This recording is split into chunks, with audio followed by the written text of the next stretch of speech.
ಇಲ್ಲಿ ಅಥ ಪ್ರಥಮೋಧ್ಯಾಯ ಅರ್ಜುನ ವಿಷಾದ ಯೋಗ. ಅಂದ್ರೆ ಇಲ್ಲಿ ತತ್ವಶಾಸ್ತ್ರವನ್ನ ನಾಟಕೀಯವಾಗಿ ವರ್ಣಿಸುವ ವಿಶಿಷ್ಟ ಶೈಲಿಯ ಪುರಾತನ ಹಿಂದೂಗಳಷ್ಟು ಯಶಸ್ವಿಯಾಗಿ ಪ್ರಪಂಚದಲ್ಲಿ ಯಾವ ಜನಾಂಗವೂ ಸಹ ಬಳಸಿಕೊಂಡಿಲ್ಲ. ನಿಶಬ್ದ ಹಾಗೂ ಶಾಂತ ಹಿಮಾಲಯದ ಕಣಿವೆಗಳ ಪವಿತ್ರ ವಾತಾವರಣದಲ್ಲಿ ಏನಾಗಿದೆ, ಗುರು ಶಿಷ್ಯರ ನಡುವೆ ನಡೆದ ಸಂವಾದದ ಉಪನಿಷತ್ತುಗಳು, ಅವೇ ತತ್ವಗಳು ಇಲ್ಲಿ ಪೂರ್ಣ ಯುದ್ಧದ ಅಬ್ಬರ ಹಾಗೂ ಸಂಘರ್ಷಣೆಯಲ್ಲಿ ಬಂದಿರ್ತಕ್ಕಂಥದ್ದು. 100 ಸಂಖ್ಯೆಯಲ್ಲಿರ್ತಕ್ಕಂತಹ ಕೌರವರು ಮಾನವನ ಹೃದಯದಲ್ಲಿರುವ ಅಸಂಖ್ಯ ಆಸುರಿ ಪ್ರವೃತ್ತಿಯ ಶಕ್ತಿಗಳನ್ನ ಪ್ರತಿನಿಧಿಸ್ತಾ ಇದ್ದಾರೆ. ಪಂಚ ಪಾಂಡವರು ಮಾನವನಲ್ಲಿರ್ತಕ್ಕಂತಹ ದೈವಿ ಪ್ರವೃತ್ತಿಯನ್ನ ಪ್ರತಿನಿಧಿಸ್ತಾ ಇದ್ದಾರೆ. ಪಂಚ ಪಾಂಡವರು ಅಂತರಂಗದಲ್ಲೂ ನಿರಂತರ ಮಹಾಭಾರತದ ಯುದ್ಧವು ನಡೆಯುತ್ತಲೇ ಇರತಕ್ಕಂಥದ್ದು. ಇದರಲ್ಲಿ ಇಲ್ಲಿ ನಮ್ಮಲ್ಲಿರ್ತಕ್ಕಂತ ಒಂದು ಅಧ್ಯಾಯದಲ್ಲಿ ಏನ್ ತಿಳಿಸ್ತಾ ಇದ್ದಾರೆ ಅಂದ್ರೆ ಆಸುರಿ ಗುಣಗಳು, ಇದನ್ನೇ ವಿಷಾದ ಯೋಗ ಅಂತ ಹೇಳಿರ್ತಕ್ಕಂಥದ್ದು. ಆಸುರಿ ಗುಣಗಳು, ಆಸುರಿ ಶಕ್ತಿಗಳು ಅಧಿಕ ಸಂಖ್ಯೆಯಲ್ಲಿದ್ದು ನಮ್ಮನ್ನ ಏನ್ ಮಾಡ್ತಾ ಇದೆ, ಹೆಚ್ಚು ಪ್ರಬಲವಾಗಿ ಮಾಡಿ ಆ ಆಸುರಿ ಗುಣದಲ್ಲೇ ಪ್ರಬಲವಾಗಿರ್ಬಿಟ್ಟು ದೈವಿ ಗುಣಗಳ ನಮ್ಮ ಮನಸ್ಸಿಗೆ ನಾಟದೆ ಹೋಗ್ತಾ ಇದೆ. ಅದಕ್ಕೋಸ್ಕರನೇ ವಿಷಾದವಾಗಿರ್ತಕ್ಕಂಥದ್ದು. ಅದಕ್ಕೆ ಅರ್ಜುನನಿಗೆ ಏನ್ ಮಾಡ್ತಾ ಇದ್ದಾನೆ, ತಾನು ಈ ಒಂದು ವಾತಾವರಣದಲ್ಲಿ ಸಿಲುಕಿಕೊಂಡಿದ್ದಾನೆ. ನಿರಾಶನಾಗಿ ಅವಶ್ಯಕವಾಗಿ ಇದನ್ನ ಆ ಭಗವಂತನೇ ನನಗೆ ಪರಿಹಾರ ಕೊಡ್ಲೇಬೇಕು ಅಂತಕ್ಕಂಥದ್ದನ್ನ ತಿಳಿಸ್ತಾ ನಿಂತ್ಕೊಂಡಿದ್ದಾನೆ. ಮಾನವನ ಹೃದಯದಲ್ಲಿರುವ ಆಸುರಿ ಪ್ರವೃತ್ತಿಗಳನ್ನ ಪ್ರತಿನಿಧಿಸುವ ಕೌರವರು ಹುಟ್ಟು ಕುರುಡನಾದ ವೃದ್ಧರಾಜ ಧೃತರಾಷ್ಟ್ರ ಹಾಗೂ ಗಾಂಧಾರಿಯ ಮಕ್ಕಳು.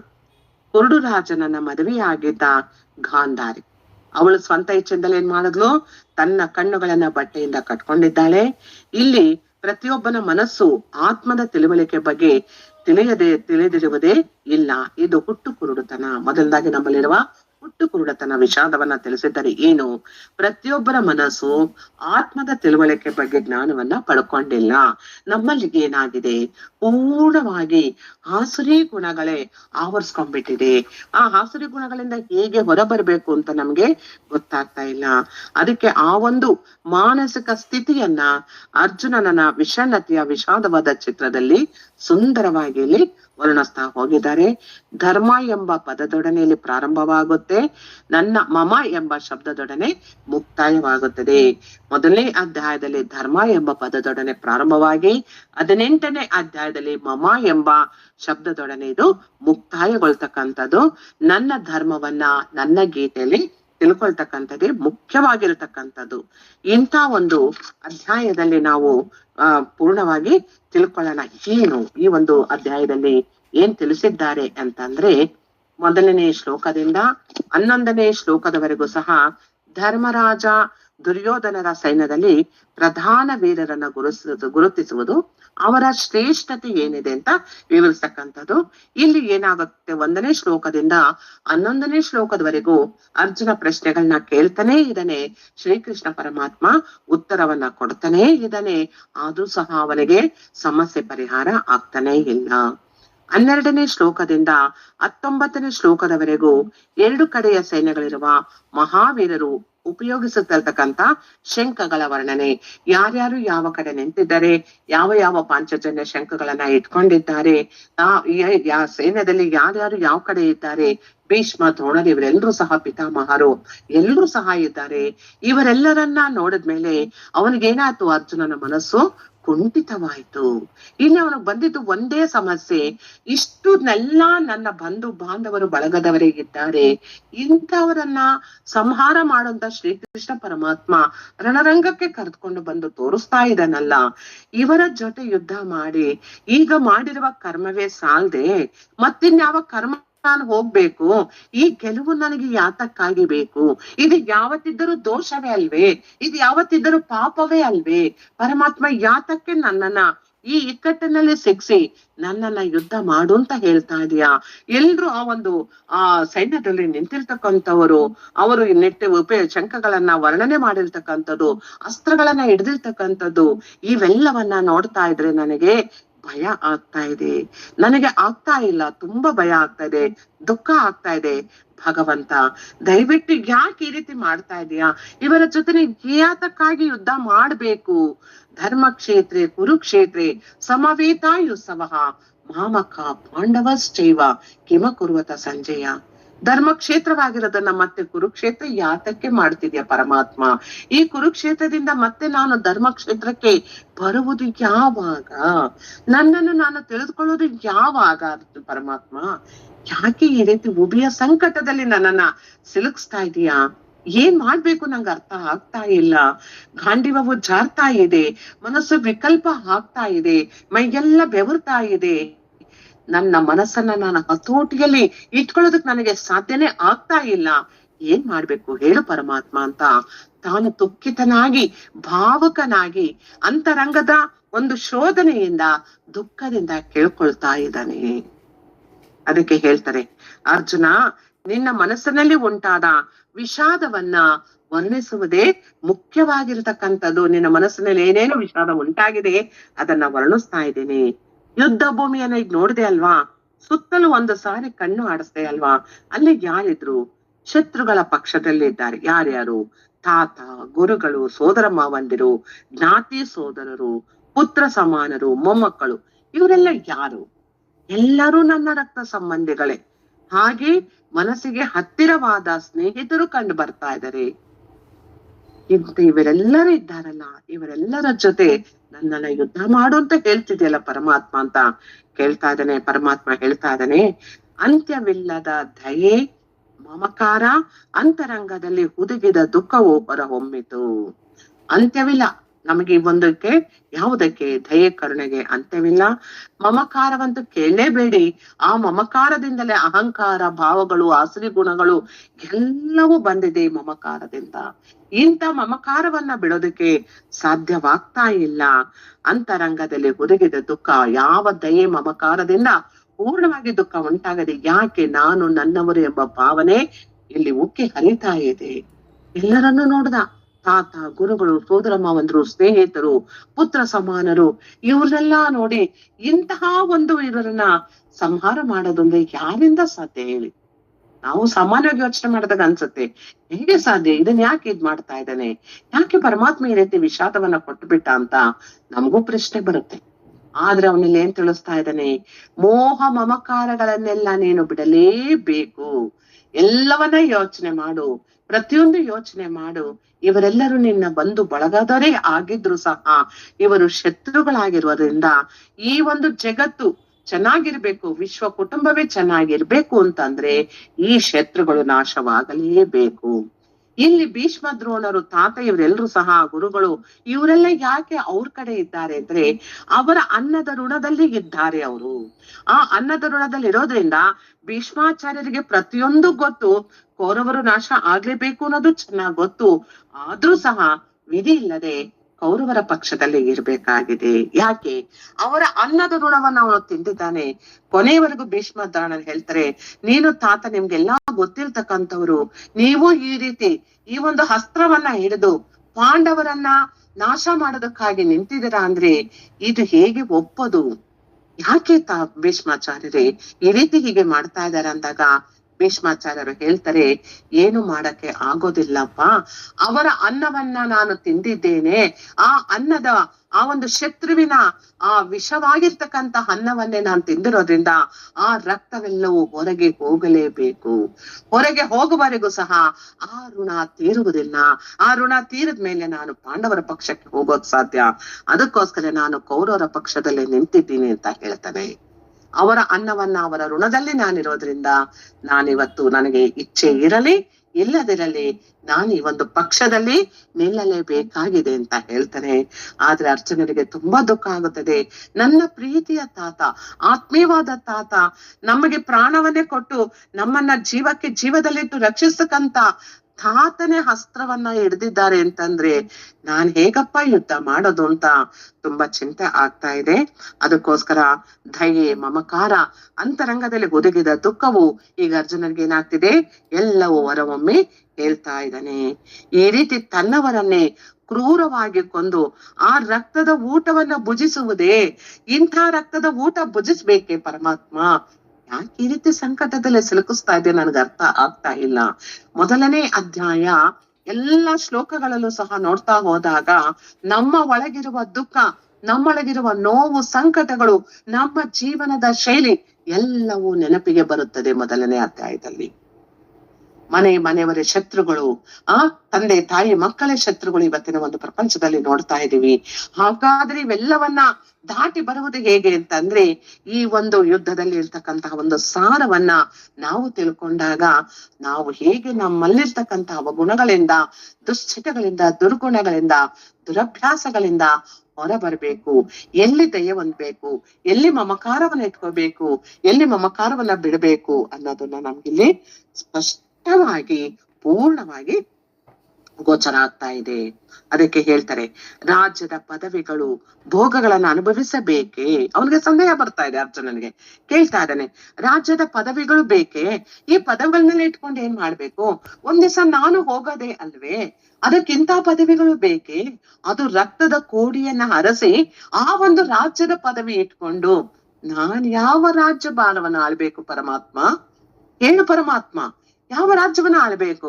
ಎಲ್ಲಾ ಸಂಬಂಧಿಕರನ್ನ ನಾನು ಸಂಹಾರ ಮಾಡಿ ಆ ರಕ್ತದ ಊಟವನ್ನ ಭುಜಿಸಿ ರಾಜ್ಯದ ಪದವಿಯನ್ನ ನಾನ್ ಪಡಿಬೇಕೆ? ಇಂಥ ಪದವಿ ನನಗೆ ಅವಶ್ಯಕತೆ ಇದೆಯೇ? ಈ ಭೋಗಗಳು ಬೇಕೇ? ಇದರಿಂದ ಅನುಭವಿಸೋದ್ರಿಂದ ದುಃಖ, ನೋವು ಇನ್ನು ಹೆಚ್ಚಾಗುತ್ತೆ ಹೊರತು ಆನಂದ ಖಂಡಿತ ದೊರಕುವುದಿಲ್ಲ. ಅದ್ ಸಂದೇಹ ಬಂತು, ಅದನ್ನೆಲ್ಲ ಕೇಳ್ಕೊಂಡು ಪರಿಹಾರ ಮಾಡ್ಕೊಂತಾನೆ. ಧರ್ಮಹೀನರಾಗಿ ದುರ್ಯೋಧನನ ಪಕ್ಷದಲ್ಲಿ ನಿರಂತರವಾಗಿ ಬಂಧುಗಳಾದ ಅವರನ್ನು ಸಂಹರಿಸಿದರೆ ಮಹಾಪಾಪ ಸಂಭವಿಸುವುದಿಲ್ಲವೇ? ಅವರೆಲ್ಲರೂ ಯಾರು? ದುರ್ಯೋಧನ ಪಕ್ಷದಲ್ಲಿ ಧರ್ಮಹೀನರಾಗಿದ್ದಾರೆ, ಒಪ್ಕೊಂತೀನಿ. ಆದ್ರೂ ಸಹ ಅವರು ಬಂಧುಗಳೇ ಅಲ್ಲವೇ? ಅಂತ ಬಂದು ನಾವು ಅಣ್ಣ ತಮ್ಮಂದ್ರೆ ಅಲ್ವೇ ಎಲ್ರುನು? ಅಂತವರನ್ನ ಸಂಹರಿಸಿದ್ರೆ ನನಗೆ ಸಾಮಾನ್ಯವಾದ ಪಾಪ ಬರುತ್ತೆ, ಮಹಾಪಾಪ ಬರುತ್ತೆ ಅಲ್ವೇ? ಇಂಥ ಮಹಾಪಾಪವನ್ನ ನಾನು ಸಂಭವಿಸೋದು ಹೇಗೆ? ಇವರುಗಳು ಪತ್ನಿಯರು ಏನಾಗುತ್ತಾರೆ? ಇವರನ್ನೆಲ್ಲ ನಾನೇನೋ ಸಂಹಾರ ಮಾಡ್ಬಿಡ್ತೀನಿ, ಆದರೆ ಅವರ ಪತ್ನಿಯರು, ಮಕ್ಕಳೆಲ್ಲರೂ ಅನಾಥರಾಗಿ ಬಿಡ್ತಾರಲ್ಲ, ಮುಂದೆ ಅವರ ಜೀವನ ಹೇಗೆ? ಅವರ ಭವಿಷ್ಯ ಹೇಗೆ? ಅವರಿಗೆ ತಪ್ಪು ಭಾವನೆ ಉಂಟಾಗುವುದಿಲ್ಲವೇ? ಎಂತ ಅರ್ಜುನ ಇಂತ ಕೆಲಸ ಮಾಡ್ಬಿಟ್ಟ, ನಮ್ಮನ್ನೆಲ್ಲರೂ ವಿಧವೆಯಾಗಿ ಮಾಡ್ಬಿಟ್ಟ, ನಮ್ಗೆಲ್ಲ ಇಂತ ಕಷ್ಟ ಕಾರ್ಪಣ್ಯಗಳನ್ನ ತಂದು ಒಡ್ಬಿಟ್ನಲ್ಲ, ಅರ್ಜುನನಿಗೆ ಸರಿ ಇಲ್ಲ ಅಂತ ಒಂದು ಭಾವನೆ ಅವರಲ್ಲಿ ಬರೋದಿಲ್ವೇ?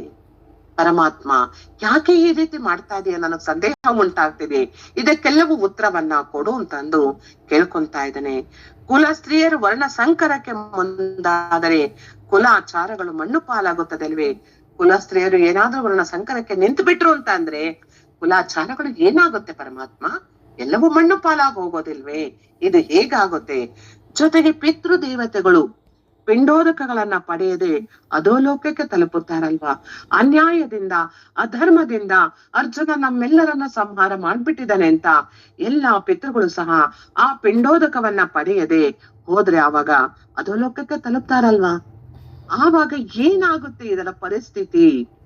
ಒಂದು ಸಾರಿ ಚಿಂತನೆ ಮಾಡಿದಾಗ ಭಯ ಉಂಟಾಗುತ್ತದೆ, ಮನಸ್ಸಿಗೆ ತುಂಬಾ ದುಃಖವಾಗುತ್ತದೆ.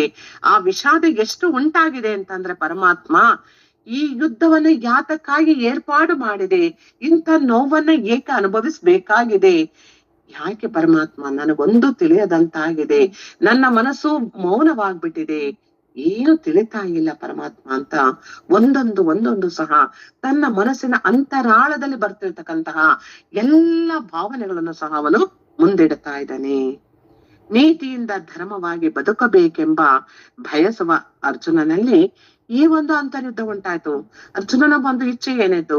ನೀತಿಯಿಂದ ಧರ್ಮವಾಗಿ ಬದುಕ್ಬೇಕು. ಯಾವತ್ತು ನೀತಿ ಇಲ್ಲದ ಧರ್ಮದಲ್ಲಿ ಬದುಕಬಾರದು.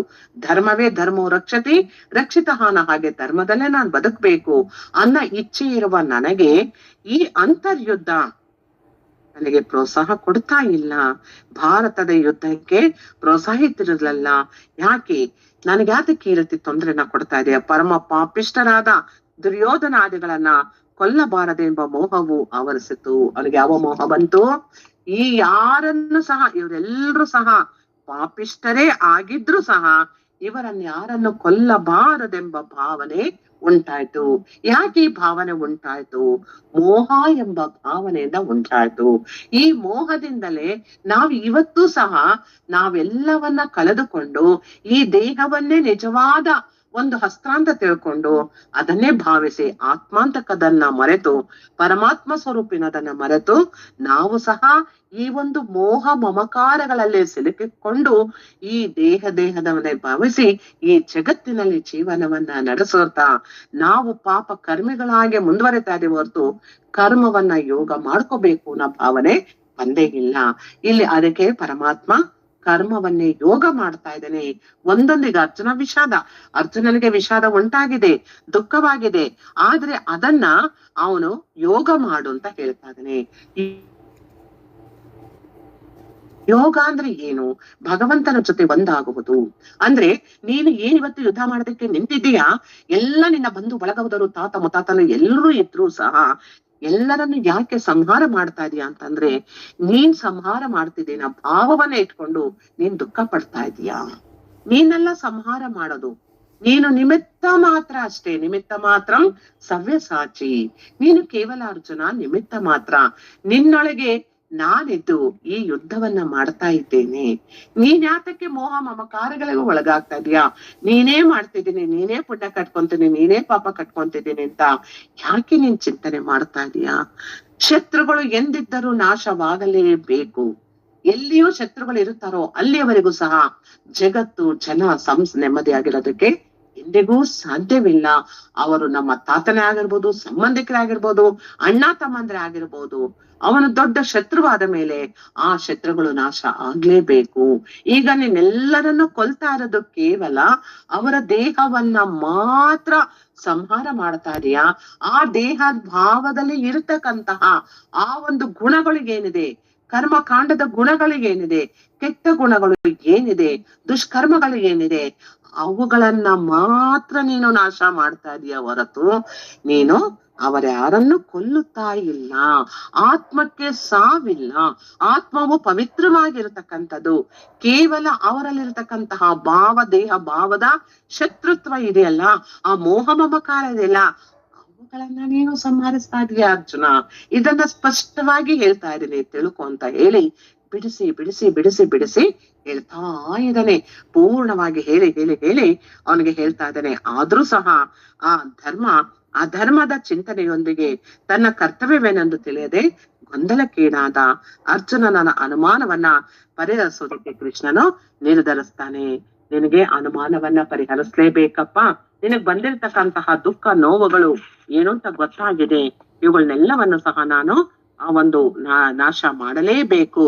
ಅದಕ್ಕೋಸ್ಕರ ನೀನು ಯೋಚನೆ ಮಾಡ್ಬೇಡ, ಅದನ್ನ ನಾನು ನಾಶ ಮಾಡ್ತೀನಿ ಅಂತ ಹೇಳಿ ಅವನ ಹೇಳ್ತದೆ. ಮಾನವನ ಅಹಂಕಾರವು ತನ್ನ ಆತ್ಮ ಸ್ವರೂಪವನ್ನ ತಿಳಿಯದೆ ಏನಾದರೂ ತಪ್ಪು ಕೆಲಸ ಮಾಡಿದಲ್ಲದೇನಾಗುತ್ತದೆ, ಪಾಪ ಎಂದು ಪರಿಗಣಿಸಬಲ್ತೆ. ಮನ ಬಂದಂತೆ ವರ್ತಿಸುವುದು ಪಶುಗಳ ಸಹಜ ಪ್ರವೃತ್ತಿ. ಅದಕ್ಕಾಗಿ ಮಾನವನಿಗೆ ಅವನು ಮಾಡ್ಬೇಕಾಗಿರ್ತಕ್ಕಂತಹ ಅನಭಿಜ್ಞರಾಗಿ ತಪ್ಪಾಗಿ ತಿಳಿತಾ ಇದ್ದಾರೆ. ಅದನ್ನ ಸರಿಯಾದ ರೀತಿಯಲ್ಲಿ ತಿಳ್ಕೊಳ್ಳೇಬೇಕಪ್ಪ ಅಂತ ಪರಮಾತ್ಮ ಹೇಳ್ತಾ ಇದ್ದಾನೆ. ಯಾಕೆಂದ್ರೆ ಧಾರ್ಮಿಕ ಪ್ರಯೋಗಗಳು ಜನರಿಗೆ ಒಳ್ಳೆಯ ಸಂಸ್ಕಾರಗಳನ್ನ ಕೊಡುವುದಕ್ಕೆ ಇರಹಂತವುಗಳು. ಇದು ನಮ್ಮನ್ನ ಪೂರ್ವಜರ ಕೊಡುಗೆ. ಪ್ರತಿಯೊಂದು ಕುಟುಂಬದ ಸಂಸ್ಕೃತಿ ಸಂಪ್ರದಾಯ, ಇಡೀ ದೇಶದ ಒಂದು ಸಮಗ್ರ ಸಂಸ್ಕೃತಿ ಹಾಗೂ ಭದ್ರತೆಯ ಅಂಶ ಅಂತ ಅವರು ಮನಗಂಡುಕೊಂಡಿದ್ರು. ಆದ್ರಿಂದಲೇ ಕುಟುಂಬ ಧರ್ಮದ ಪ್ರಾಮುಖ್ಯತೆನ ಇದೀಗ ಅರ್ಜುನ ನಿನ್ನ ಮುಂದಿಡ್ತಾ ಇದ್ದೀನಿ ಅಂತ ಹೇಳ್ತಾ ಇದ್ದಾನೆ. ಜಾತಿ ಎಂಬ ಶಬ್ದವು ಇತ್ತೀಚೆಗೆ ವಿದ್ಯಾವಂತರಲ್ಲಿ ಬಂದಿರ್ತಕ್ಕಂಥದ್ದು. ಬುದ್ಧಿಜೀವಿಗಳಾಗಿದ್ರು ಯಾರಿಗೆ ಸಂಶೋಧನೆಯಲ್ಲಿ ಹೌದು ಬಂತೋ ಅಂತವ್ರನ್ನ ಜಾತಿಗಳು ಅಂತ ನಾವು ಮಾಡ್ಕೊಂಡು ಅದು ಯಾವುದೂ ಇಲ್ಲ. ಇಲ್ಲಿರ್ತಕ್ಕಂಥದ್ದು ಮುಖ್ಯವಾಗಿ ಈ ಒಂದು ಎಚ್ಚರಿಕೆಯಿಂದ ಗಮನಿಸು. ಕ್ಷೇಮ ಎಂಬ ಶಬ್ದಕ್ಕೆ ಭೌತಿಕ ನೆಮ್ಮದಿ ಎಂಬುದನ್ನ ಕೊಟ್ಟಿದ್ದೇನೆ.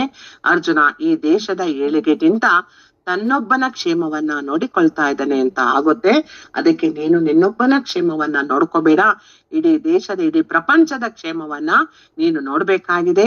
ಮಾನಸಿಕ ಉನ್ಮಾದದ ಅವಸ್ಥೆಗೆ ಒಳಗಾಗು, ಆಗ ನಿನಗೆ ತಿಳಿಯುತ್ತದೆ ಅಂತಕ್ಕಂಥದ್ದನ್ನ ಭಗವಂತ ಇಲ್ಲಿ ಪೂರ್ಣವಾಗಿ ವರ್ಣಿಸ್ತಾ ಹೋಗ್ತಾ ಇದ್ದಾನೆ. ಎಷ್ಟು ವರ್ಣಿಸಿದ್ರು ಸಹ ಇವನಿಗೆ ದುಃಖ ಉಂಟಾಗ್ತಾನೆ ಇದೆ. ನ್ಯಾಯ ನೀತಿ ಧರ್ಮಗಳ ಬಗ್ಗೆ ಅವನಿಗೆ ಸಂವಾದ ವಿಷಯದ ಬರ್ತಾನೆ ಇದೆ, ಸಂದೇಹವನ್ನ ಇಡ್ತಾನೆ ಇದ್ದಾನೆ.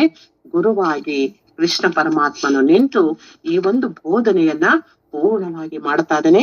ಮೊದಲನೇ ಅಧ್ಯಾಯದಲ್ಲಿ ಪೂರ್ಣ ಸಾರ ಇಷ್ಟೇ. ಅರ್ಜುನನ ವಿಷಾದಕ್ಕೆ ಕಾರಣವೇನು? ತನ್ನಲ್ಲಿರ್ತಕ್ಕಂಥ ಮೋಹ ಮಮಕಾರ ಬಂಧು ಬಳಗದವರು ಎಲ್ಲವರೂ ನನ್ನವರು, ಇವರೆಲ್ಲರನ್ನ ನಾನು ಸಂಹರಿಸಿದ್ರೆ ನನಗೆ ಪಾಪವೇ ಬರುತ್ತೆ ಅಂತಕ್ಕಂಥದ್ದೇ ಮುಖ್ಯವಾಗಿ ಅವನ ಮನಸ್ಸಿನಲ್ಲಿ ಕಾಡ್ತಾ ಇರ್ತಕ್ಕಂಥದ್ದು. ಭಗವಂತ ಹೇಳ್ತಾ ಇದ್ದಾನೆ, ಇದು ದೇಹ ಭಾವದಲ್ಲಿ ನೀನು ಯೋಚನೆ ಮಾಡ್ತಾ ಇದೀಯಾ, ದೇಹವನ್ನ ಮಾತ್ರ ಸಂಹಾರ ಮಾಡ್ತಿದೀಯಾ, ಆತ್ಮ ಈ ಆತ್ಮವನ್ನ ಅಲ್ಲ ಅನ್ನೋದನ್ನ ಆ ಬಂಧು ಬಳಗೋದರೆ ಆದ್ರೂ ಸಹ ಯಾರು ಶತ್ರುಗಳು ಅವರು ಸಂಹಾರ ಆದ್ರೆ ಮಾತ್ರ ಪ್ರಪಂಚವು ಚೆನ್ನಾಗಿರೋದಕ್ಕೆ ಸಾಧ್ಯ. ಆ ಒಂದು ಸಂಹಾರ ಮಾಡ್ಬೇಕಾದ್ರೆ ಮೋಹ ಮಮ